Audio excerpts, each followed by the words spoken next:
Hello everyone, welcome to my channel. আজকে আমি তোমাদেরকে লাস্ট 2019-এ যে ফুড এসআই পরীক্ষা হয়েছিল সেই ফুড এসআই কোশ্চেন আজকে তোমাদেরকে সলভ করাবো। তো তোমাদের মধ্যে অনেকেই তোমরা বলেছিলে যে স্যার লাস্ট যে ফুড এসআই পরীক্ষা হয়েছিল তার কোশ্চেন যদি সলভ করে দেন তাহলে সেক্ষেত্রে আমাদের খুব ভালো হয়। তো আজকে সেটা আমি তোমাদেরকে করে দেখাবো। তো তোমরা ভিডিওটা শেষ পর্যন্ত দেখো, তাহলে কি হবে যে লাস্ট ইয়ারে যে কোশ্চেন এসেছিল সেটার সঙ্গে সামনের বছরের যে কোশ্চেন বা এই যে সামনে যে পরীক্ষা আছে ফুড এসআই পরীক্ষা, সেটা তোমরা মিল খুঁজে পাবে এবং সেই ধরনের তোমরা প্রিপারেশান অবশ্যই নিচ্ছ। তো সেটাই ভালোভাবে তোমরা করতে পারবে। তো আজকের ভিডিওতে অঙ্কগুলো এ পর্যন্ত ভিডিওতে যে ধরনের অঙ্ক আমরা করিয়েছি সময় কমানোর জন্য, সেই ধরনের পদ্ধতির সাহায্যে আজকে তোমাদেরকে আমরা করিয়ে দেখাবো। তো চলো আমরা শুরু করে দিই। প্রথম যে অঙ্ক দেখো সেটা হচ্ছে কি যে একটা সিরিজের অঙ্ক। সাধারণভাবে এই সিরিজ যেটা আছে এটা হচ্ছে রিজনিংয়ের ব্যাপার, তবে এটা অঙ্কের ক্ষেত্রে আছে। তো এই সিরিজটা আমরা দেখে নিই কী বলেছে। 12, 16, 32, 68, 132 এবং তারপরে যেটা আছে সেখানে ফিগারটা কি হবে। তো এই ধরনের যখন সিরিজ থাকবে প্রথমে আমরা কি করব না, এদের মধ্যে যে ডিফারেন্স যে হারে বাড়ছে সেটা আমরা দেখে নিই। তো 12 থেকে 16 মানে বেড়েছে কত, 4 বেড়েছে। 16 থেকে 32 মানে কত বেড়েছে, 16 বেড়েছে।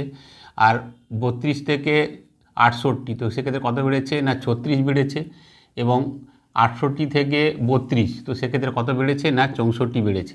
তো এখানে একটা জিনিস তোমরা খুব ভালোভাবে লক্ষ্য করছো যে যেটা বাড়ছে সেটা হচ্ছে কত, 4, 16, 32, 64। এবং এই ফিগারগুলো দেখে তোমরা বুঝতেই পারছো যে এগুলো হচ্ছে একটা স্কোয়ার নাম্বার বা বর্গমূল, বর্গ, তাই না, কোনো একটা নাম্বার। এটা হচ্ছে কি না 2-এর বর্গ। 4 যেটা হচ্ছে সেটা হচ্ছে কার বর্গ না 2-এর বর্গ। 16 যেটা সেটা হচ্ছে কার বর্গ না 4-এর বর্গ। 36 যেটা সেটা হচ্ছে কার বর্গ না 6-এর।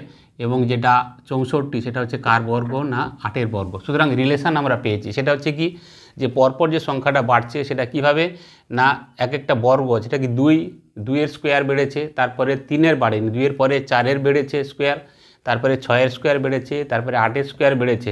তো এবারে 2 গ্যাপ দিয়ে কার স্কোয়ার বাড়বে না 10-এর স্কোয়ার বাড়বে। তো 10-এর যদি স্কোয়ার করি তাহলে সেক্ষেত্রে তার ভ্যালু কত হয়ে যাবে না 100 হবে। তার মানে যেটা 132 আছে তার সঙ্গে আমরা 100 যোগ করে দেবো এবং সেক্ষেত্রে উত্তর বা যেখানে আমাদের জিজ্ঞাসা চিহ্ন ছিল সেখানে আমাদের আনসার কত হয়ে যাবে এই অঙ্কের ক্ষেত্রে, সেটা হচ্ছে কত 232। এবারের অঙ্ক দেখো কি লিখেছে এখানে। সুরেশ 800 টাকা ধার করে 6% সুদে এবং নরেশ 600 টাকা ধার করে 10% সুদে। কত সময় পরে উভয়ের ঋণ পরিশোধের পরিমাণ সমান হবে? সরল সুদ এখানে হিসেব হবে, সরল সুদে। তাহলে এখানে একটা জিনিস দেখো যে সেটা হচ্ছে কি যে ঋণ পরিশোধ যেটা সমান হবে সেটা মানে কি ঋণ কি শোধ করতে হবে না আসলে যেমন শোধ করতে হবে প্লাস সুদ যেটা হচ্ছে সেটাও শোধ করতে হবে। তার মানে আসল প্লাস সুদ সেটা সুরেশের ক্ষেত্রে যেটা হবে সেটা নরেশের ক্ষেত্রেও যেন একই হয়।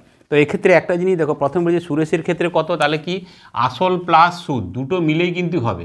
তাহলে সুরেশের ক্ষেত্রে আসল তো দিতেই হবে 800 টাকা, সেই সঙ্গে সুদ দিতে হবে। তো সুদটা কত না এখানে বলেছে যে 6% করে সুদ। তো 6% করে যদি সুদ হয় 100 টাকার 6% তাহলে 800 টাকার কত হবে না 8 6 48, 48 টাকা সুদ হবে। এই 48 টাকা কত বছরে দিতে হবে বলে সেটা আমরা জানি না। তো সেটাকে আমরা টাইমটাকে কি করে নিচ্ছি না টি ধরে নিচ্ছি। তো এইটা হচ্ছে কার না সুরেশের ক্ষেত্রে। তো এইটা সমান হতে হবে কার সঙ্গে না নরেশ যে টাকাটা ধার করেছে সেটা হচ্ছে কত 600 টাকা 10% সুদে। তাহলে 600 টাকা আসল তো তাকে দিতেই হবে, প্লাস কি হবে না 10% সুদে। 10% সুদে যদি হয় তাহলে সেক্ষেত্রে কত হবে 100 টাকা যদি 10 টাকা হয় তাহলে 600 টাকার কত হবে না সেক্ষেত্রে 60 টাকা হবে। কত না তার সঙ্গে আমরা যদি টাইম গুণ করে দিই তাহলে সেক্ষেত্রে হয়ে যাবে। তাহলে এক্ষেত্রে কি না সুরেশের ক্ষেত্রে 800 টাকা আসল প্লাস সুদ এবং কত বছরের জন্য। তো বছর যেহেতু আমরা জানি না সেটাকে টাইমটাকে টি ধরেছি, তাহলে কত হবে না 6% যেহেতু, তো 8 6 48 টি হবে।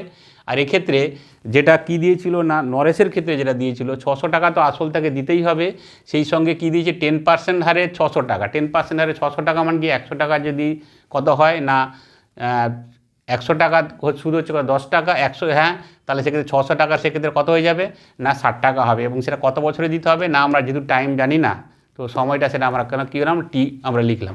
তাহলে এক্ষেত্রে একটা জিনিস দেখো সেটা হচ্ছে কি যে এটাকে আমরা যদি ধরে নিই সেটা হচ্ছে কত যে এইখানে ফিগারটা আছে, তো এখানে 800 টাকা যেটা আছে 800টা যদি 600 এদিকে চলে আসে সেক্ষেত্রে কত হয়ে যাবে না 200 হবে। আর এক্ষেত্রে 60টি সেখান থেকে যদি 48 ওপারে চলে যায় তাহলে সেক্ষেত্রে কত হয়ে যাবে না 12টি। তাহলে এক্ষেত্রে আমরা ঘুরিয়ে লিখে দিতে পারি যে 12টি ইকুয়াল টু হচ্ছে কত 200। তাহলে এক্ষেত্রে আমরা কি করব না 4 দিয়ে আমরা কেটে দেবো। 4 দিয়ে যদি কাটি তাহলে 4 5 20 50 হবে, আর এখানে 4 দিয়ে কাটলে কত হবে 3 হবে। তার মানে 3t ইকুয়াল টু হচ্ছে কত 50। তাহলে শুধু টি বা যে সময়টা আমাদের জানতে চেয়েছিল সেটা কত হবে 50/3। তার মানে সেক্ষেত্রে কত হয়ে যাবে না 16 3 48, 16 পূর্ণ 2 3 কী হবে না বছর হবে। তাহলে এক্ষেত্রে আমাদের যে উত্তর এই অঙ্কের ক্ষেত্রে সেটা বলেছিল যে ঋণ পরিশোধ দুজনের ক্ষেত্রে সমান হবে, সেটা কত বছর পরে বা কোন সময় হবে না 16 পূর্ণ 2 3 বছরে গিয়ে সুরেশ এবং নরেশ যে দুজনের যে টাকা সেটা আসল, এর ক্ষেত্রে আসল প্লাস সুদ এবং এর ক্ষেত্রে আসল প্লাস সুদ সেটা সমান হয়ে যাবে কোন সময় না আফটার 16 ইয়ার্স বা 16 বছর, 16 পূর্ণ 2 3 বছরের পরে দুজনের ক্ষেত্রে ঋণ সুদি পরিমাণ কী হয়ে যাবে না সমান হয়ে যাবে। এর পরের অঙ্ক দেখো, খুবই সহজ অঙ্ক। সেটা কি দিয়েছে যে কিছু পরিমাণ টাকা একটি নির্দিষ্ট হারে সরল সুদে বিনিয়োগ করা হলো 3 বছরের জন্য, ঠিক আছে। যদি 1% বেশি সুদে তা রাখা হতো তাহলে 5100 টাকা অতিরিক্ত পাওয়া যেত। এবার বলছে যে ওই অর্থের পরিমাণ কত। তাহলে এখানে একটা জিনিস দেখো যে 3 বছরের জন্য রেখেছে, বলছে 1% যদি এক্সট্রা সুদে রাখা হতো, মানে রেট অফ ইন্টারেস্ট যদি 1% বেশি হতো তাহলে সে কত পেত না 5100 টাকা বেশি পেত, ঠিক 1% যদি বেশি হতো। এবং সেটা কত দিনের জন্য না 3 বছরের জন্য। তার 3 বছরের জন্য যদি 5100 টাকা বেশি পায় তাহলে সে 1 বছরের জন্য যদি টাকাটা রাখতো তাহলে সেক্ষেত্রে কত পেত না 1700 টাকা পেত এক্সট্রা। তাহলে এই যে 1700 টাকা এক্সট্রা পেত কিসের জন্য পেত না যদি রেট অফ ইন্টারেস্ট 1% কী হতো না বেশি হতো, তাই তো। 3 বছরে 1%-এর জন্য এক্সট্রা কত পেয়েছে 5100 টাকা। তাহলে 1 বছর যদি রাখতো তাহলে সে কত টাকা এক্সট্রা পেত না 5100/3, তো সেক্ষেত্রে 1700 টাকা এক্সট্রা পেত। কেন না 1% এক্সট্রার জন্য।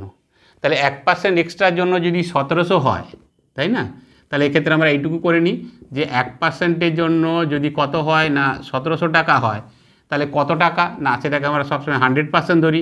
তো 100%-এর ক্ষেত্রে কত হয়ে যাবে না এখানে দেখো এটা হচ্ছে কত না এর 100 গুণ, দুটো শূন্য পড়ে যাবে, তাহলে এর ডান দিকেও দুটো শূন্য পড়ে যাবে, তার মানে সেক্ষেত্রে কত হয়ে যাবে না 1,70,000 টাকা। তো যেটা বলেছিল আমাদেরকে সেটা হচ্ছে কি যে অর্থের পরিমাণ কত, তার মানে কত টাকা রেখেছিল, তো সেটা হচ্ছে কত না 1,70,000 টাকা। খুব সহজ যে 3 বছরের জন্য 5100 টাকা পেয়েছে, মানে 1 বছর রাখলে 1700 টাকা এক্সট্রা পেত কিসের জন্য 1% যদি এক্সট্রা হতো। তাহলে 1%-এর ভ্যালু হচ্ছে 1700, তাহলে 100%-এর ভ্যালু কত হয়ে যাবে না তাকে আমরা সরাসরি 100 দিয়ে গুণ করবো, দুটো শূন্য ডান দিকে বসে যাবে, তো সেক্ষেত্রে উত্তর কত হবে না 1,70,000। এবারে যে অঙ্ক দেখো সেটাও সিম্পল ইন্টারেস্ট থেকে নেওয়া হয়েছে। অঙ্কটাতে কি বলছে যে 8,930 টাকার বার্ষিক 8% সরল সুদের হারে 5 বছর পর মোট সরল সুদ কত পাওয়া যাবে। তো এখানে যেটা দিয়েছে দেখো যে একটা জিনিস যে 8% হারে 5 বছর পরে, তো আমরা জানি যে 8% হারে যদি 5 বছর হয় তাহলে সেটা 1 বছরে কনভার্ট করলে কত হয়ে যাবে 8 5 40%। তো টাকাটা কত এক্ষেত্রে না 8,930 টাকা, 8,930 টাকা। এটা কি বলেছে না এখানে যেটা বলেছে সেটা হচ্ছে কত যে 8% করে 5 বছর, তাহলে 8% করে যদি 5 বছর হয় তাহলে সেটা 1 বছরে কনভার্ট করলে সেটা কত হয়ে যাবে না 40%। একদম স্টেট ওয়েতে তাহলে 1 বছরে কত পাচ্ছে 8 টাকা, তো 5 বছরে কত পাবে 8 5 40 টাকা। সুতরাং স্টেট ওয়েতে আমরা 5 বছরের জন্য আমরা সরাসরি এভাবে করে দেবো, রেট অফ ইন্টারেস্টের সঙ্গে আমরা টাইম গুণ করে দেবো, তাহলে 8t, তো সেক্ষেত্রে কত হবে 40%, তার মানে 8,930 টাকার 40% কত হবে সেটাই 40% মানে কি 40/100। এটাকে সলভ করবো তাহলে সেক্ষেত্রে হয়ে যাবে দুটো শূন্য আমরা কেটে দিচ্ছি, 100 কেটে গেল, তাহলে সরাসরি 4 দিয়ে গুণ করলে হয়ে যাবে 4 3 12, 2 হাতে 1, 9 4 36 আর 1 37 হাতে 3, 8 4 32 আর 3, তো সেক্ষেত্রে কত হয়ে যাবে না 3,572 টাকা হচ্ছে এই অঙ্কের ক্ষেত্রে উত্তর। এবারের অঙ্ক দেখো লসাগু গসাগু এখান থেকে নিয়েছে। তো কি বলছে দুটি সংখ্যার লসাগু 2376 এবং সংখ্যা দুটির গসাগু 33, একটি সংখ্যা 297 হলে অপর সংখ্যাটি কত। তো আমরা জানি যে দুটি সংখ্যার গুণফল সেটা কার সঙ্গে সমান হয় না দুটি সংখ্যার লসাগু এবং গসাগুর গুণফলের সঙ্গে সমান হয়। তাহলে এক্ষেত্রে আমাদের কি দিয়েছে দুটি সংখ্যার লসাগু দিয়েছে, দুটি সংখ্যার গসাগু দিয়েছে এবং একটি সংখ্যা দিয়েছে। তাই লসাগু এবং গসাগুর সঙ্গে গুণ করে তাকে যদি যে কোনো একটা সংখ্যা দিয়ে ভাগ করে দিই তাহলে আরেকটা সংখ্যা আমরা অনায়াসে পেয়ে যাব। তাহলে এক্ষেত্রে সংখ্যা দুটোর লসাগু এক্ষেত্রে কত দিয়েছে না এখানে যেটা লসাগু দিয়েছে সেটা হচ্ছে কত না 2376, 2376 হচ্ছে লসাগু এবং গসাগু এক্ষেত্রে কত দিয়েছে না 33 দিয়েছে। তো এই লসাগু এবং গসাগুর গুণফলটা দুটো সংখ্যার গুণফলের সঙ্গে সমান হয়। তো একটা সংখ্যা যদি দেওয়া থাকে তাহলে সেই সংখ্যা দিয়ে ভাগ করে দিলে অন্য একটা সংখ্যা পেয়ে যাবো। তাহলে যে সংখ্যাটা দিয়েছে সেটা দিয়ে আমরা সরাসরি ভাগ করে দিই। তো সেটা কত আসছে না 297 বলেছে, তাহলে 297 আমরা সরাসরি দিয়ে ভাগ করে দিই, তাহলেই হয়ে যাবে। তাহলে এক্ষেত্রে দেখো যদি 33 হয়, 3 9 27, সরাসরি আমাদের কত হবে না 9 হবে। তো এখানে একটা জিনিস দেখো যে 9 দিয়ে আমরা কাটবো, আমরা সরাসরি এখানে উত্তর লিখেছি, ইচ্ছাকৃতভাবে উত্তর লিখেছি। সেটা হচ্ছে কি যে কোনো ক্ষেত্রে অঙ্ক সরাসরি করা দরকার নেই, ইউনিট ডিজিট যেটা আছে সেই কনসেপ্ট যদি থাকে তাহলে আমাদের সরাসরি হয়ে যাবে।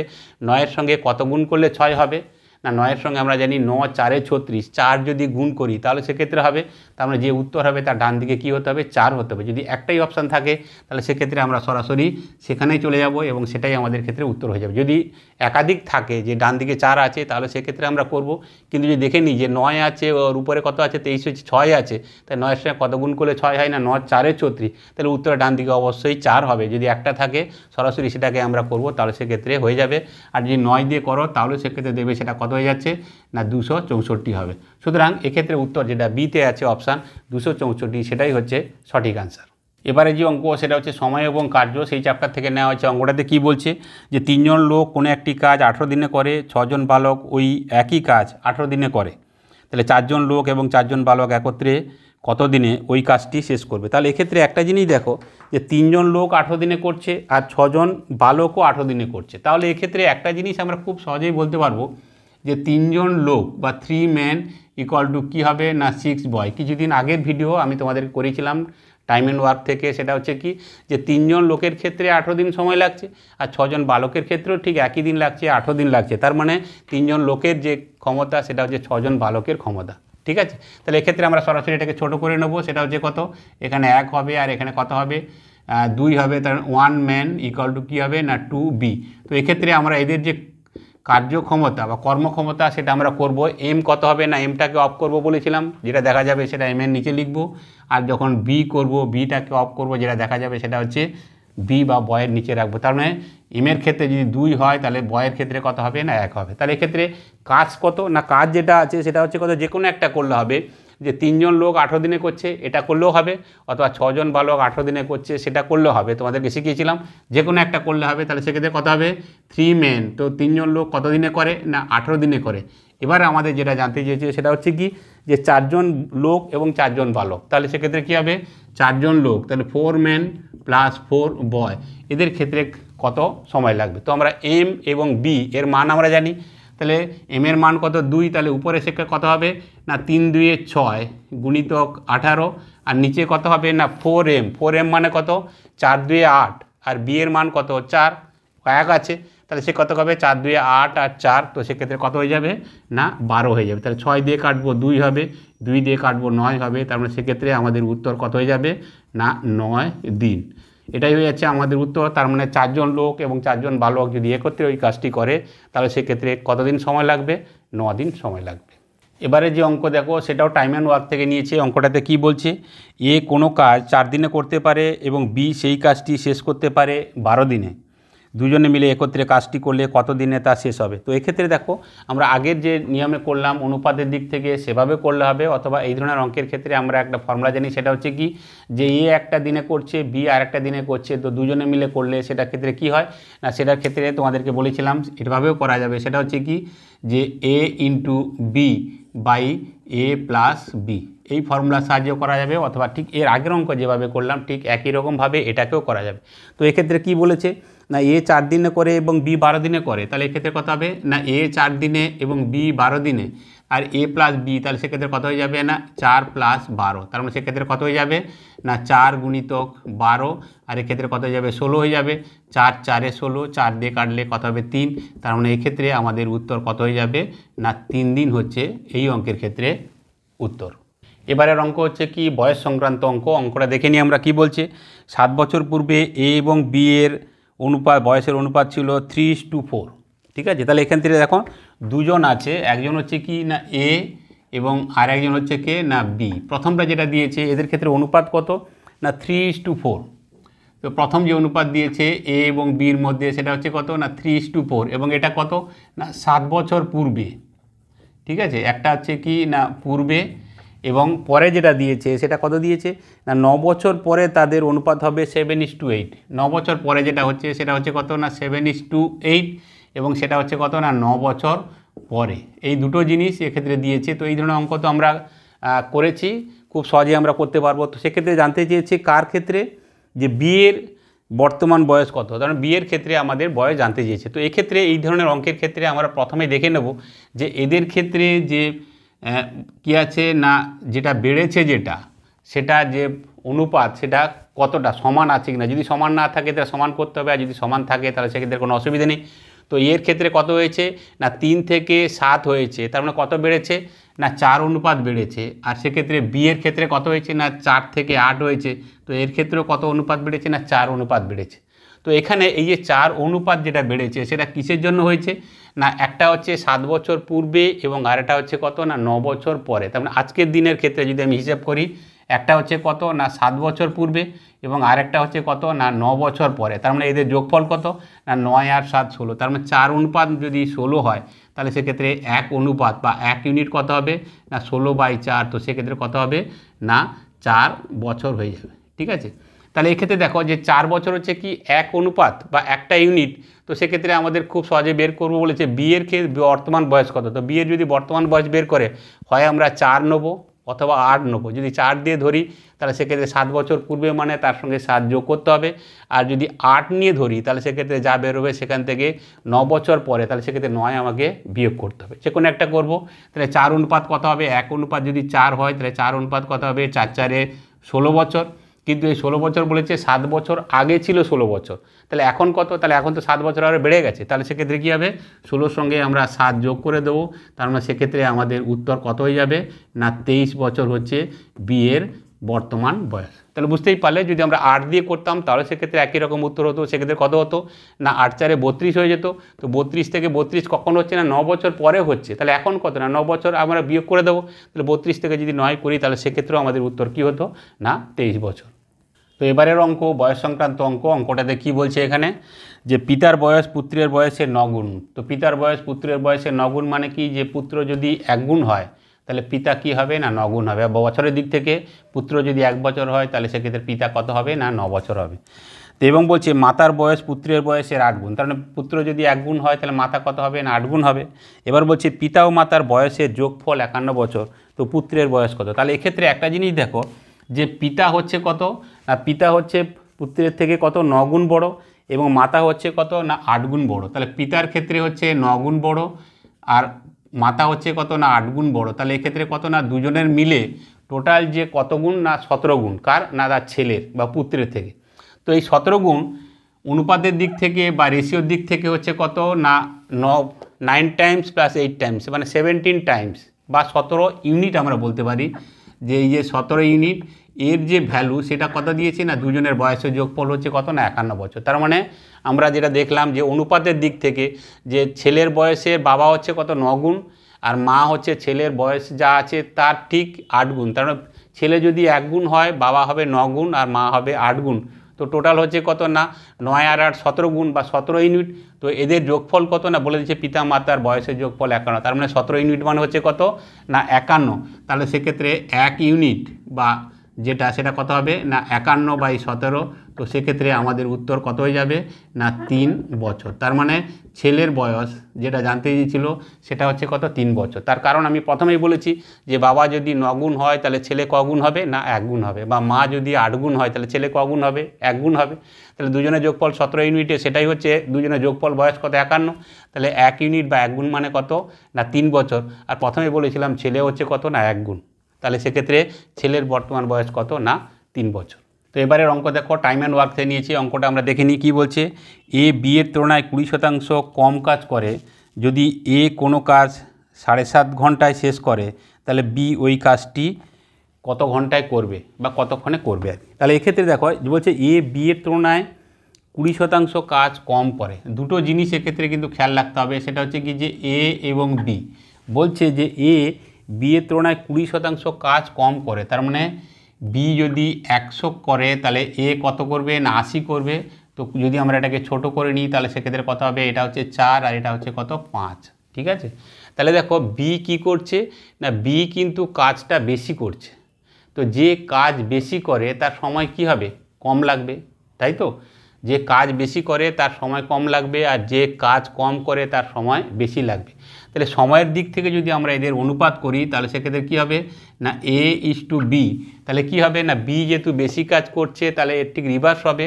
বি এর ক্ষেত্রে সময় কি লাগবে না, বি এর ক্ষেত্রে সময় কম লাগবে, এবং এ এর ক্ষেত্রে সময় কি লাগবে না বেশি লাগবে। আরেকবার বলে নিই, বলছে এ কি হচ্ছে না, এ বি এর থেকে 20% কম কাজ করে। তাহলে বি যদি 100 কাজ করে তাহলে এ কত করবে, 80 কাজ করবে। তো ছোট করলাম অনুপাতের দিক থেকে, বি যদি 5 কাজ করে তাহলে এ কাজ কত করবে, 4টে কাজ করবে। এ 5টা করলে এ 4টে কাজ করবে। তাহলে কাজ কে বেশি করে না, কাজ বেশি করে বি। তাহলে কোনো পার্টিকুলার একটা কাজ, যে কাজ বেশি করে তার সেক্ষেত্রে সময় কি হবে না, তার সময় কম লাগবে, আর যে কম কাজ করে তার সময় কি হবে না বেশি হবে। সুতরাং এটা ঠিক রিভার্স হবে। তো এটা হচ্ছে সময়ের দিক থেকে। তাহলে এক্ষেত্রে এদের যে প্রশ্নে যেটা দিয়েছে সেটা কি দিয়েছে এক্ষেত্রে না, এখানে বলছে তাহলে বি এর ওই কাজ করতে কত সময় লাগবে। তো বি মানে কি না, বি হচ্ছে 4, তাই না? তো এর ক্ষেত্রে কত বলেছে না, এর ক্ষেত্রে বলেছে 7.5 ঘন্টা বলে দিয়েছে, 7.5 আওয়ার্স। তাহলে এক্ষেত্রে একটা জিনিস দেখো যে 5 ইউনিট যদি সেটা কত হচ্ছে না 7.5 হয়, তাহলে সেক্ষেত্রে বি এর ক্ষেত্রে বলেছে তাহলে 4 ইউনিট সেক্ষেত্রে কত হবে। তাহলে সরাসরি আমরা এইটাই তো দিয়েছে যে সেক্ষেত্রে কত দিয়েছে না, বি ওই কাজটি কখন করবে আর কি, বা কত এতে শেষ করবে আর কি, ঠিক আছে। তাহলে সেক্ষেত্রে একটা জিনিস দেখো যে 4 যদি হয় তাহলে সেক্ষেত্রে কত হয়ে যাবে না 7.5 × 4 ডিভাইডেড বাই সেক্ষেত্রে কত হয়ে যাবে না 5 হয়ে যাবে, ঠিক আছে। 5 ইউনিট যদি কত 7.5 হয় তাহলে 4 ইউনিট কত হবে না 7.5/5, তো সেক্ষেত্রে কত যাবে × 4। তো পয়েন্টটা তুলে দিলে এক্ষেত্রে কত আসবে 0 হবে।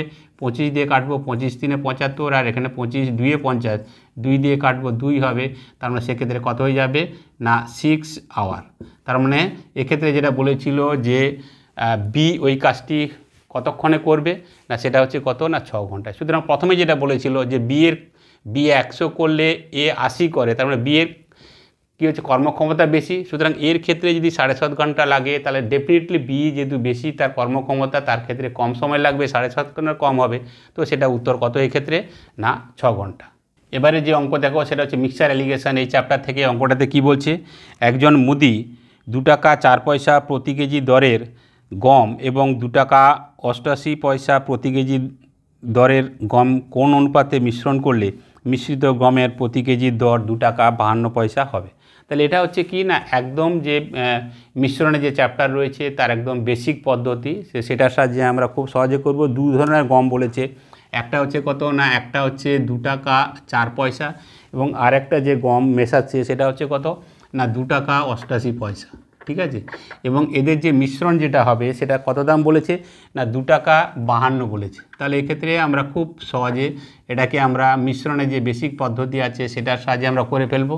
তাহলে সেক্ষেত্রে উত্তর হয়ে যাবে। তোমরা যদি সরাসরি এখানে সবগুলো দুটোর আগে পয়েন্ট আছে, পয়েন্ট প্রথমেই তোমরা বাদ দিতে পারো তাহলেও হবে। তাহলে সেক্ষেত্রে কত হচ্ছে দেখো 288 থেকে যদি 52 যায় তাহলে সেক্ষেত্রে কত হবে 36 হবে। পয়েন্ট যদি তুলে দাও 36 হবে, আর পয়েন্ট যদি না তুলো তাহলে সেক্ষেত্রে 0.36 হবে।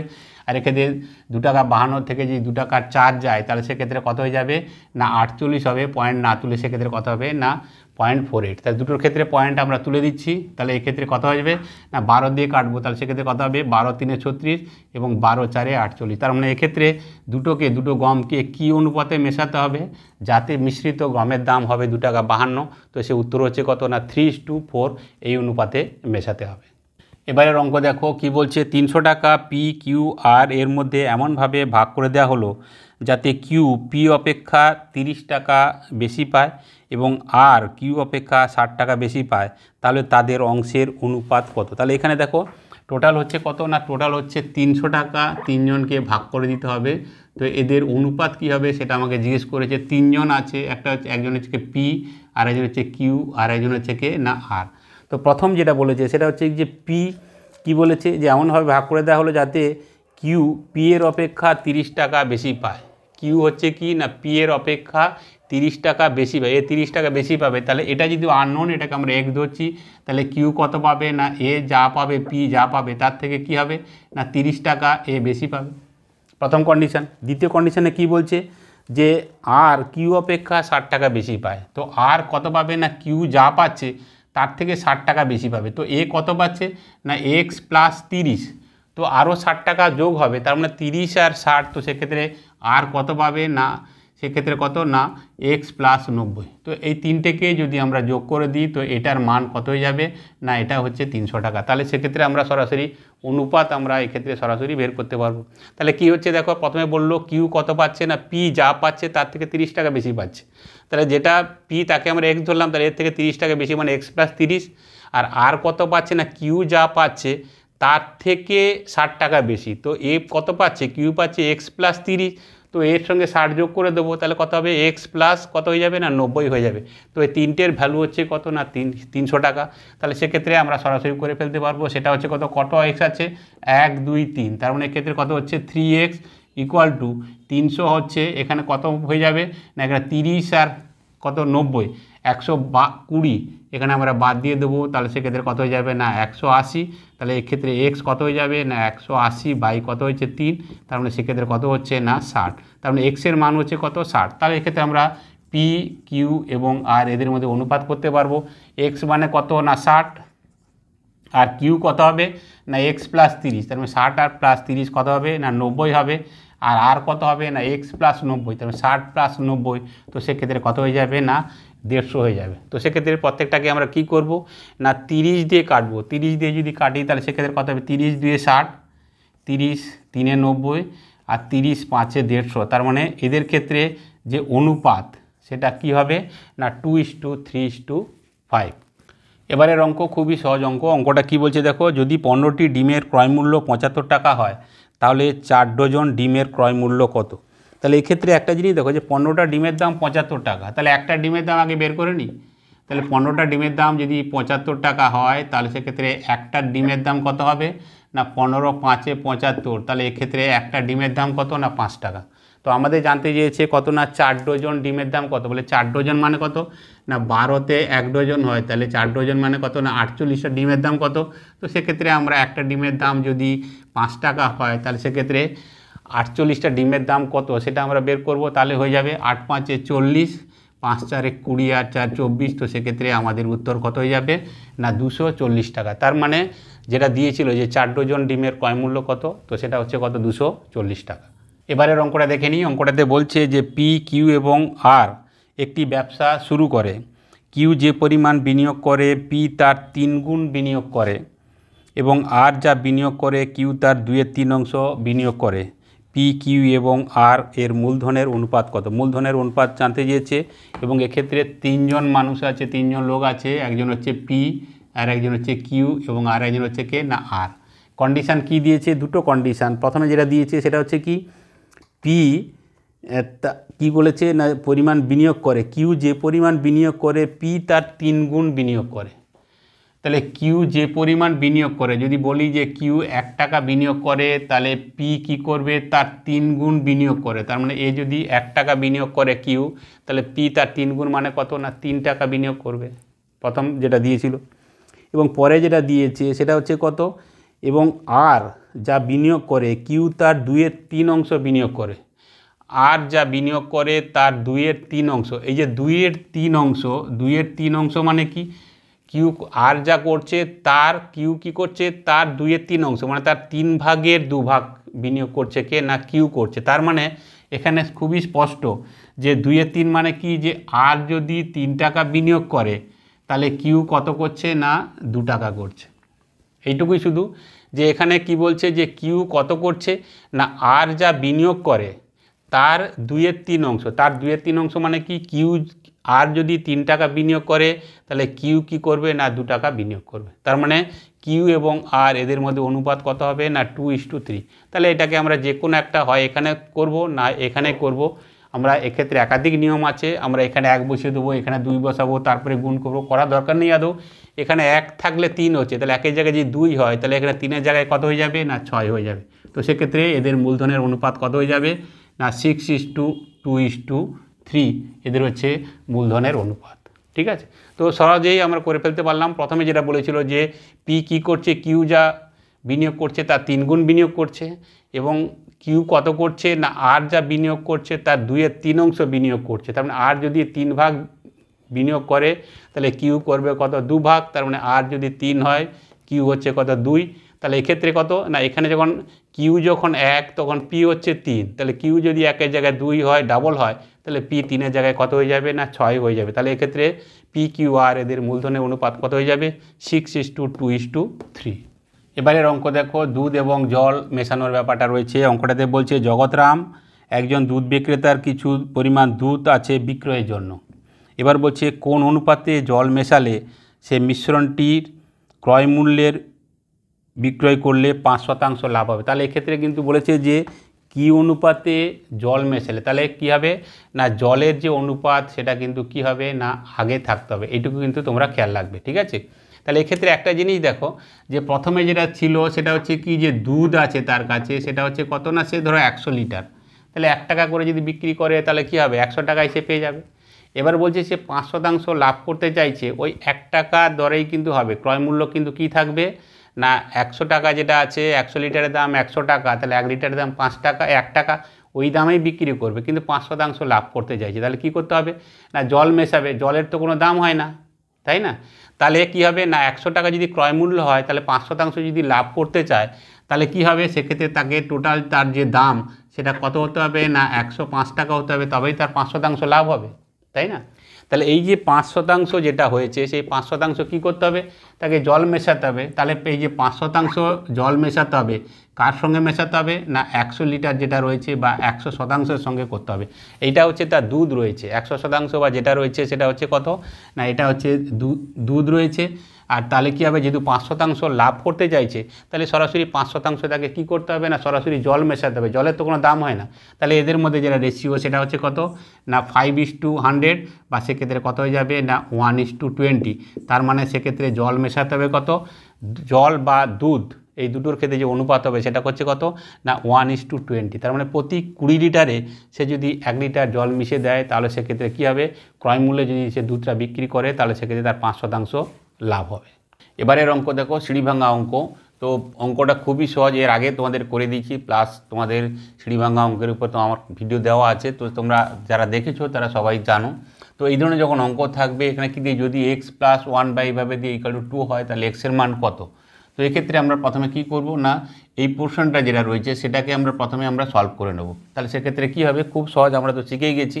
এখানে 1/3 আছে, তাহলে প্রথমে 1 লিখবো তারপরে 3 লিখবো। এবার কি আছে দুটো আছে 2 + 1+, তাহলে এক্ষেত্রে কত হবে 2+, আর এক্ষেত্রে কত হবে 1+। তাহলে এক্ষেত্রে 3-এর সঙ্গে যদি যোগ আছে 3-এর সঙ্গে 1 আমরা যোগ করব, তার আগে 3কে 2 দিয়ে গুণ করব, তাহলে 3 দিয়ে 6 আর 1 কত হবে না 7 হবে।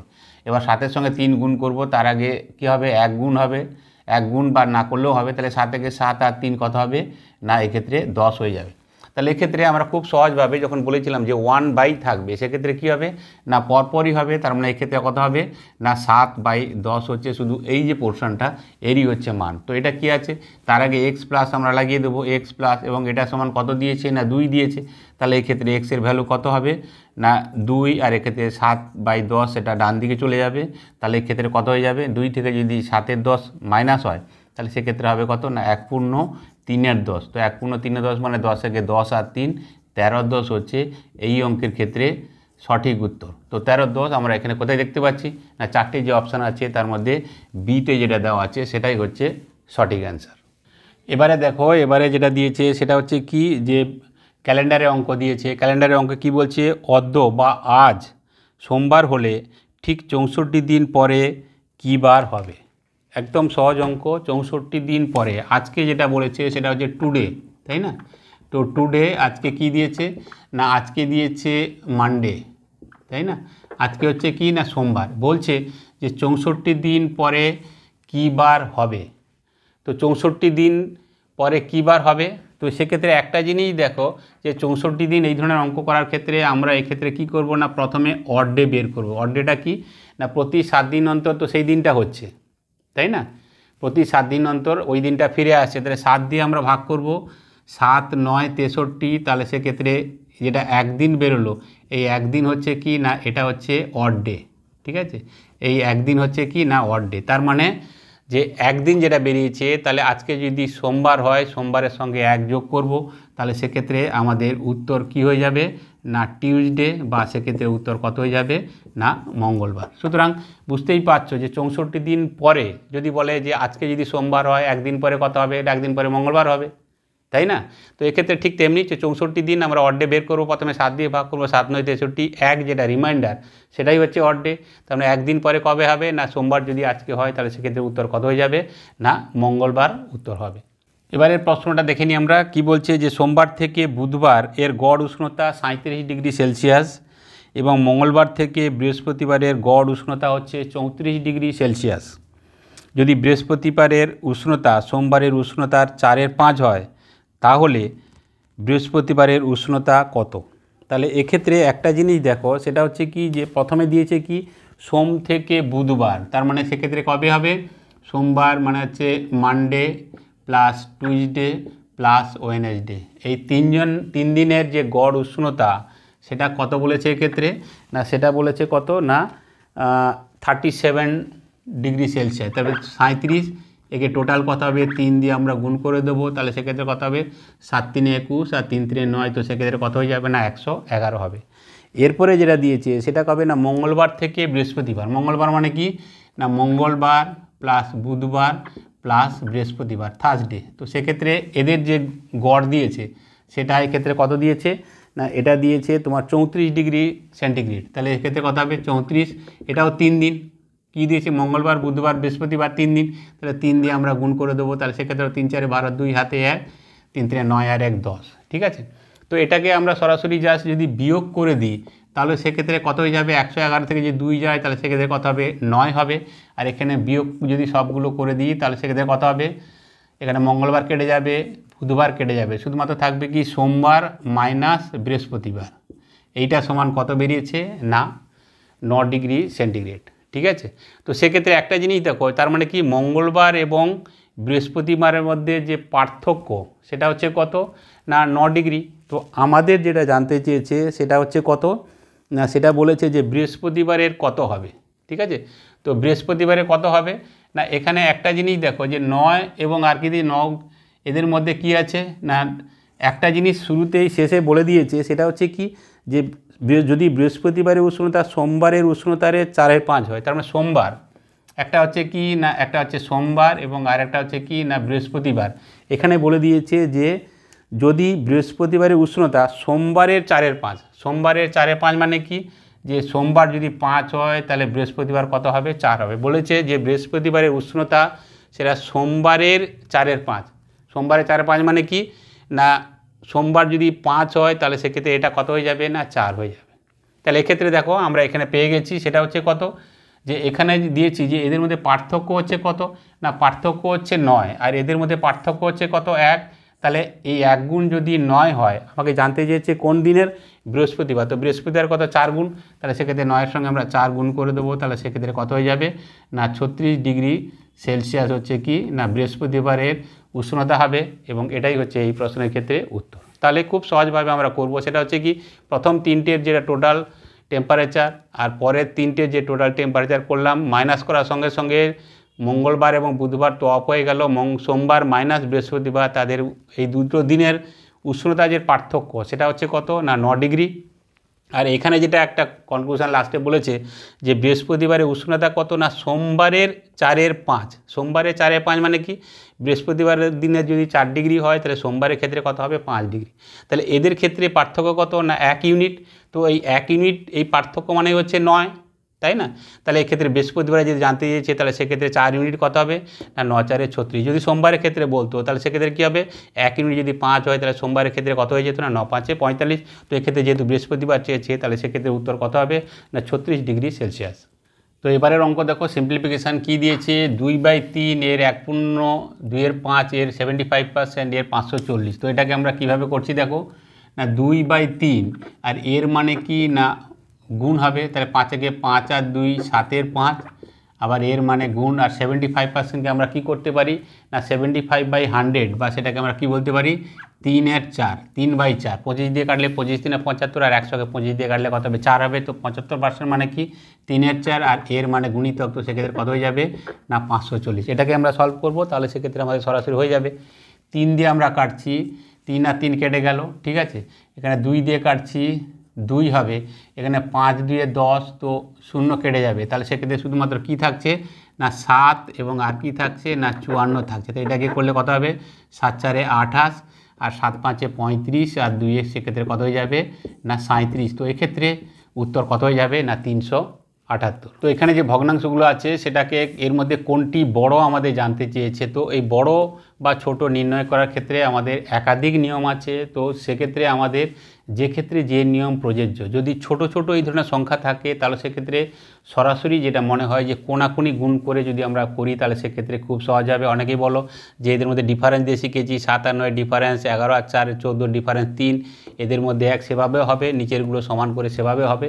তবে যখন সংখ্যা যখন ছোট থাকবে সেক্ষেত্রে সরাসরি কোনাকুনি যদি গুণ করে যাই তাহলে সেক্ষেত্রে কিন্তু খুব কম সময়ে আমরা ইজিলি বলতে পারবো। দুটোর মধ্যে তুলনা করব, যেটা ছোট সেটাকে বাদ দেবো, তার কারণ প্রশ্নে চেয়েছে কি বড় কোনটা। তাহলে প্রথমে আমরা দেখে নিই, এটার ক্ষেত্রে কত হচ্ছে 14 7 98, ঠিক আছে। এখানে কত হচ্ছে না এটা হচ্ছে 98, আর এখানে কত হচ্ছে 11 9 99। তাহলে এক্ষেত্রে ছোট কোনটা না ছোটোটাকে বাদ দেবো, আমরা বড়টাকেই নেবো। এরপরে যে ফিগার আছে সেটার ক্ষেত্রে কত হবে দেখো না, এরপরে যে ফিগারটা আছে সেটা হবে কি না এটার সঙ্গে তুলনা করব। এটার সঙ্গে কি তুলনা করছি না, এখানে দেখো 14 3 42, ঠিক আছে। আর এখানে 4 11 কত হবে না 44। তাহলে এক্ষেত্রে 42 ছোটো হয়ে যাচ্ছে, এটাকে আমরা সরাসরি বাদ দেবো। তাহলে এবার শুধুমাত্র দুটোর মধ্যে তুলনা হবে, সেটা হচ্ছে কত না 140 আর 10। তো সেখানে 14 10-এ কত হবে 140, আর 13 আর 11 তাহলে 130। তো সেক্ষেত্রে কত হয়ে যাবে না 143। তো 140 ছোটো, তার মানে এক্ষেত্রে যে ভগ্নাংশটা বড় সেটা হচ্ছে কত না 11/14। তো সরাসরি যখন ছোট সংখ্যা থাকবে তখন সরাসরি আমরা এইভাবে কোনাকুনি গুণ করে করব, তাহলে সেক্ষেত্রে হবে যেহেতু বড় জানতে চেয়েছে দুটোর মধ্যে তুলনা করে যেটা ছোট বাদ দেবো। আর যদি ছোট জানতে চাইতো তাহলে সেক্ষেত্রে কী হবে না দুটোর মধ্যে যেটা বড় সেটাকে আমরা বাদ দেবো, তাহলে হয়ে যাবে। তো এক্ষেত্রে যেহেতু বড় জানতে চেয়েছে তো সেক্ষেত্রে উত্তর কত হয়ে যাবে না 11/14। এটাই হচ্ছে সবথেকে বড় ভগ্নাংশ। এবারের অঙ্ক টাইমের ডিস্টেন্স থেকে নিয়েছে, কি দিয়েছে একটি ট্রেন একটি সাঁকো অতিক্রম করতে 9 সেকেন্ড সময় নেয়। যদি ট্রেনটির গতি 48 কিলোমিটার/আওয়ার হয় তাহলে ট্রেনটির দৈর্ঘ্য কত। তাহলে দৈর্ঘ্য আমাকে জানতে চেয়েছে, তাহলে সেক্ষেত্রে কী হবে একটা সাঁকো অতিক্রম করছে, তো সাঁকো বা লাইট পোস্ট এই ধরনের ক্ষেত্রে আমাদের কি হবে ওগুলোর কোনো দৈর্ঘ্য বা লেংথ আমরা ধরবো না। তো সেক্ষেত্রে কি হচ্ছে দেখো টোটাল আমরা দেখে নেবো যে 9 সেকেন্ডে যেটা যাচ্ছে সেটাই হচ্ছে ট্রেনটির দৈর্ঘ্য। তাহলে এক্ষেত্রে কী হবে না আমরা সেক্ষেত্রে কী করবো না লেংথ আমাকে জানতে চেয়েছে, তাহলে লেংথ আমরা কী করবো না ডান দিকে রাখবো। স্পিড কত দিয়েছে না যেটা দিয়েছে সেটা হচ্ছে 48 কিলোমিটার/আওয়ার। উত্তরগুলো দেখতে পাচ্ছ সবগুলো মিটারে আছে, তার মানে এই কিলোমিটার/আওয়ার সেটাকে আমরা ডান দিকে রাখবো। তো 1 ঘন্টায় যাচ্ছে, তার মানে সেক্ষেত্রে সঙ্গে সঙ্গে আমরা কী করবো না সেকেন্ডে কনভার্ট করবো। 3600 সেকেন্ডে যাচ্ছে কত না 48 কিলোমিটার/আওয়ার, সঙ্গে সঙ্গে এটাকে আমরা 48 কিলোমিটারকে আমরা মিটারে কনভার্ট করব। তোমরা জানো যে 18/5 বা 5/18 সেভাবেও করতে পারো, কিন্তু সরাসরি তোমরা এভাবেও করতে পারো, তাহলে সময় কম লাগবে। 1 ঘন্টা বা 3600 সেকেন্ডে যাচ্ছে 48 কিলোমিটার বা 48,000 কী আছে না মিটার যাচ্ছে, তাহলে সেক্ষেত্রে একে কত যাবে না একে যাবে কত না 48,000 বাই কত হবে না 3600। আর এক্ষেত্রে বলছে যে 9 সেকেন্ডে যাচ্ছে, তাহলে 9 সেকেন্ডে কত যাবে না 9 দিয়ে আমরা গুণ করে দেব, তাহলে সেক্ষেত্রে আমাদের উত্তর হয়ে যাবে। তাহলে সেক্ষেত্রে 9 কত যাবে এখানে দেখো এখানে দুটো শূন্য এখানে দুটো শূন্য, 9 4 36, 4 দিয়ে করলে সেক্ষেত্রে কত হবে না 12 4 48, তো 120। তার মানে সেক্ষেত্রে কত হয়ে যাবে না 120 মিটার হচ্ছে ট্রেনটির কত না দৈর্ঘ্য। তো সেটাই আমাকে জানতে চেয়েছিল, তার কারণ এখানে 9 সেকেন্ডে ট্রেনটি যেটুকু দূরত্ব গেছে সেটা হচ্ছে ট্রেন তার নিজের দৈর্ঘ্যই গেছে, তার কারণে এখানে সাঁকোর দৈর্ঘ্য কোনো ইগনোর করতে হবে। তার মানে সেক্ষেত্রে আমাদের স্পিড সরাসরি আমরা করলাম, যেহেতু আমাকে দৈর্ঘ্য জানতে চেয়েছে তাহলে মিটার বা কিলোমিটারকে ডান দিকে রাখবো এবং ঘন্টা বা সময়কে বাঁ দিকে রাখবো। তাহলে স্পিড যেহেতু বলেছে ঘন্টায় 48 কিলোমিটার/আওয়ার, তো সঙ্গে সঙ্গে সেকেন্ড এবং মিটারে কনভার্ট করলাম। 1 ঘন্টা বা 3600 সেকেন্ডে যদি 48 কিলোমিটার বা 48,000 মিটার যায় তাহলে সেক্ষেত্রে 9 সেকেন্ডে কত যাবে না 120 মিটার। তো এটাই হচ্ছে ট্রেনটির দৈর্ঘ্য। এবারের অঙ্ক হচ্ছে বোটস অ্যান্ড স্ট্রিম যে চ্যাপ্টার রয়েছে সেখান থেকে নিয়েছে। অঙ্কটাতে কি বলছে একজন সাঁতারু স্থির জলে গতি হয় 9 কিলোমিটার/আওয়ার, তাহলে সাঁতারু স্রোতের অনুকূলে কী বলে গতি নির্ণয় করুন যখন নদীর বহমান গতি 6 কিলোমিটার পার আওয়ার। তো এক্ষেত্রে একটা জিনিস দেখো যে আমরা শিখিয়েছিলাম আমি তোমাদেরকে, সেটা হচ্ছে কি যে কোনো নৌকার গতিবেগ বা সাঁতারুর গতিবেগ যখন হবে সেটাকে আমরা সবসময় কী ধরবো না x কিলোমিটার পার আওয়ার। তোমাদের নিশ্চয়ই মনে আছে আমার সেই ভিডিওর কথা। এটা হচ্ছে কি না স্থির জলে নৌকার গতিবেগ, ঠিক আছে। আর y কিলোমিটার বলেছিলাম সেটা হচ্ছে কি যে স্রোতের বেগ, সেটা হচ্ছে কত না y কিলোমিটার পার আওয়ার। এটা হচ্ছে নৌকার গতিবেগ হচ্ছে স্থির জলে নৌকার গতিবেগ বলেছিলাম x কিলোমিটার পার আওয়ার, এবং স্রোতের গতিবেগকে আমরা সবসময় ডিনোট করেছিলাম কিসে না y কিলোমিটার পার আওয়ার। যখন স্রোতের অনুকূলে যাবে, অনুকূলে মানে ফেভারে যখন যাবে, তো সেক্ষেত্রে আমাদের কি হবে না অনুকূলে গেলে দুটো কি হবে না দুটো স্পিড যোগ হয়ে যাবে। তো সেক্ষেত্রে কত হয়ে যাবে না x plus y kilometre per hour, এটাই আমরা বলেছিলাম। আর যখন প্রতিকূলে যাবে তখন বাধাপ্রাপ্ত হবে স্রোতের দ্বারা, তো সেক্ষেত্রে প্রতিকূলে গেলে তখন কী হয়ে যাবে না এক্স মাইনাস ওয়াই হয়ে যাবে। তো এই অঙ্কের ক্ষেত্রে যেটা বলেছে সেটা হচ্ছে কি যে তাহলে সাঁতারু স্রোতের অনুকূলে গতি নির্ণয় করো। তো অনুকূলের গতি কত, এখানে এক্সের মান দিয়েছে, এক্সের মান কত দিয়েছে, স্রোতের সাঁতারু স্থির জলে গতি হচ্ছে কত না 9 কিলোমিটার পার আওয়ার, এবং স্থির জলে যেটা দিয়েছে সেটা হচ্ছে কি আর যেটা দিয়েছে নদীর বহমান গতি হচ্ছে 6 কিলোমিটার। তাহলে এক্ষেত্রে এক্সের মান হচ্ছে 9 এবং ওয়াইয়ের মান হচ্ছে কত 6। তাহলে যখন সাঁতারু যখন স্রোতের অনুকূলে যাচ্ছে এক্স এবং ওয়াই দুটো যোগ হয়ে যাবে, তাহলে সেক্ষেত্রে আমাদের উত্তর কত হয়ে যাবে 9 + 6, তার মানে এক্ষেত্রে কত হয়ে যাবে যে 15 কিলোমিটার পার আওয়ার। এটাই হচ্ছে এই অঙ্কের ক্ষেত্রে উত্তর, বা যেটা দিয়েছিল যে এক্ষেত্রে সাঁতারুর মানে স্রোতের অনুকূলে গেলে তার গতি কত হবে না 15 কিলোমিটার প্রতি ঘন্টায়। এবারের অঙ্ক দেখো ট্রেন সংক্রান্ত অঙ্ক। অঙ্কটাতে বলছে যে একটি 400 মিটার দীর্ঘ ট্রেন 36 সেকেন্ড সময় নেয় ট্রেনটির বিপরীত মুখে হাঁটা এক ব্যক্তিকে অতিক্রম করতে, ঠিক আছে। তো যার হাঁটার গতি 20 কিলোমিটার পার আওয়ার, তাহলে ট্রেনটির গতি কত। তাহলে এখানে মানুষের গতি দিয়ে দিয়েছে, সেটা হচ্ছে কত না যেটা দিয়ে দিয়েছে যে মানুষের গতি হচ্ছে কত না 20 কিলোমিটার পার আওয়ার, আর জানতে চেয়েছে ট্রেনটির গতি কত, এবং 36 সেকেন্ড সময় নিয়েছে 400 মিটার দীর্ঘ একটা কি হচ্ছে না 400 মিটার দীর্ঘ ট্রেন। তা ট্রেনটি হচ্ছে কত না ট্রেনটি যেটা সেটারই হচ্ছে দৈর্ঘ্য, সেটা হচ্ছে কত না 400 মিটার। তাহলে এক্ষেত্রে দেখো এটা সময় নিয়েছে কত 36 সেকেন্ড, তাহলে 36 সেকেন্ডে আমার যাচ্ছে কত না 400 মিটার, এটাই তো যাচ্ছে। এবং তোমরা জানো যে 36 সেকেন্ডে যাচ্ছে কত না 400 মিটার।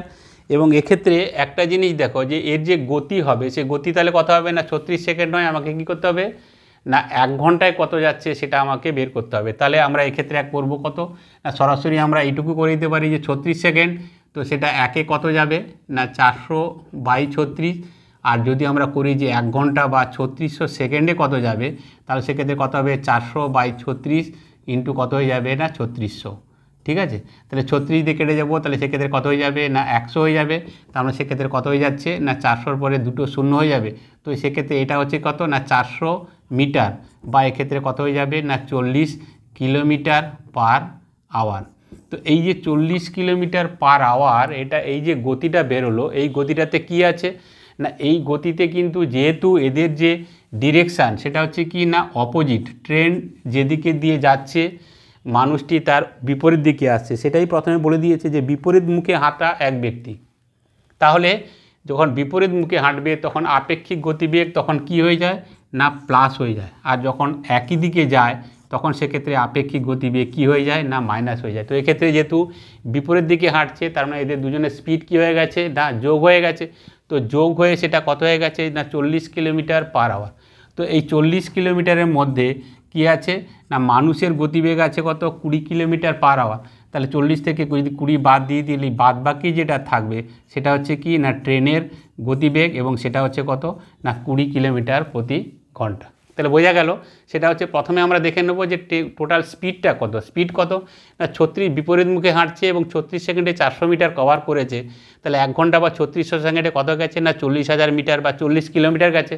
তো এই যে 40 কিলোমিটার এর মধ্যে দুজনের স্পিড আছে, সেটা হচ্ছে কি ট্রেনটির স্পিড আছে এবং লোকটির স্পিড আছে। তার কারণ কি এদের আপেক্ষিক গতিবেগ কেন যোগ হয়ে যাচ্ছে না এদের অভিমুখ হচ্ছে বিপরীত, তো বিপরীতের দিকে হলে যোগ হবে আর একই দিকে হলে বিয়োগ হবে। তাহলে 40-এর মধ্যে মানুষের গতিবেগ আছে এবং ট্রেনের গতিবেগ। তো 40 থেকে মানুষের গতিবেগ 20 কিলোমিটার পার আওয়ার অঙ্কে দেওয়া আছে, সেটা বিয়োগ করে দিলাম। তো যেটা থাকবে সেটা হচ্ছে ট্রেনটির গতিবেগ, এবং সেটা কত না 20 কিলোমিটার পার আওয়ার। এবারে সেই একই ধরনের অঙ্ক, ট্রেন সংক্রান্ত অঙ্ক। তো অঙ্কটাতে বলছে যে একটি ট্রেন একটি দণ্ডায়মান ব্যক্তিকে যখন অতিক্রম করে তখন ট্রেনটির দ্বারা অতিক্রান্ত দূরত্ব 90 মিটার। তো ট্রেনটির দৈর্ঘ্য নির্ণয় করে। তো এক্ষেত্রে এটা আদৌ কোনো অঙ্ক নয়। এখানে কি হচ্ছে যে ট্রেন যখন একটা মানুষকে যখন অতিক্রম করছে তখন কি হবে না ট্রেন তার নিজের দৈর্ঘ্যই অতিক্রম করবে। ঠিক আছে, এটি দণ্ডায়মান ব্যক্তিকে, একটা মানুষকে যখন অতিক্রম করে তখন ট্রেন তখন কি হবে, যে দৈর্ঘ্য বা যে ডিস্টেন্সটা কভার করে সেটা হচ্ছে কি না ট্রেন তার নিজের দৈর্ঘ্যই অতিক্রম করে, এবং সেটা কত দিয়ে দিয়েছে না সে দূরত্ব হচ্ছে 90 মিটার। তো বলেছে ট্রেনটি দৈর্ঘ্য কত, তার মানে ট্রেন তো নিজের দৈর্ঘ্যটাই অতিক্রম করেছে। সুতরাং এক্ষেত্রে উত্তর কী হবে না প্রশ্নে যেটা আছে সেটাই উত্তর। তো সে উত্তর কত না 90 মিটার। এবারের অঙ্ক দেখো, আজকের ক্লাস শেষ অঙ্ক। সেটা হচ্ছে কি বলছে যে এক্স 1 কিলোমিটার অতিক্রম করে 8 মিনিট 40 সেকেন্ডে এবং ওয়াই ওই একই দূরত্ব অতিক্রম করে 10 মিনিটে। তো এক্স ওয়াইকে কত দূরত্বে পরাজিত করলো। তো এখানে একটা জিনিস দেখো যে এখানে প্রথমে কি বলেছে না এক্স 1 কিলোমিটার যাচ্ছে 8 মিনিট 40 সেকেন্ডে। একজন হচ্ছে কে, একটা হচ্ছে এক্স এবং আরেকটা হচ্ছে কে না ওয়াই। দুজনের ক্ষেত্রে ডিস্টেন্স যদি আমরা ধরে নিই যে সেটা হচ্ছে কত না 1 কিলোমিটার বলছে। এই 1 কিলোমিটার যেতে এক্সের ক্ষেত্রে কত সময় লাগছে এবং ওয়াইয়ের ক্ষেত্রে কত সময় লাগছে না এক্সের ক্ষেত্রে যে সময় লাগছে সেটা হচ্ছে কত না 8 মিনিট 40 সেকেন্ড। 8 মিনিট 40 সেকেন্ড মানে কত না 40/60। তো সেক্ষেত্রে কত হয়ে যাবে না 8 পূর্ণ 2/3 কী হচ্ছে না মিনিট। ঠিক আছে, এটা হচ্ছে কার ক্ষেত্রে লাগছে না এক্সের ক্ষেত্রে লাগছে।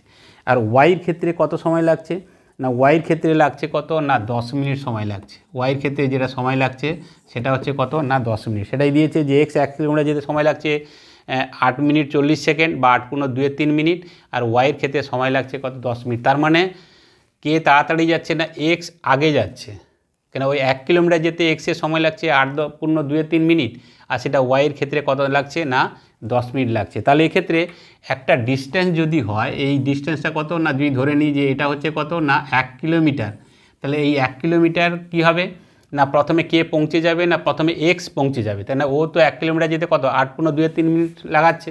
তো এক্স এখানে যখন পৌঁছে গেছে তখন কিন্তু ওয়াই কিন্তু কি হবে না ওয়াই তখন কিন্তু এখানে পৌঁছে যাচ্ছে না, এক্স এখানে পৌঁছে গেছে, তো ওয়াই এরকম জায়গায় থাকবে।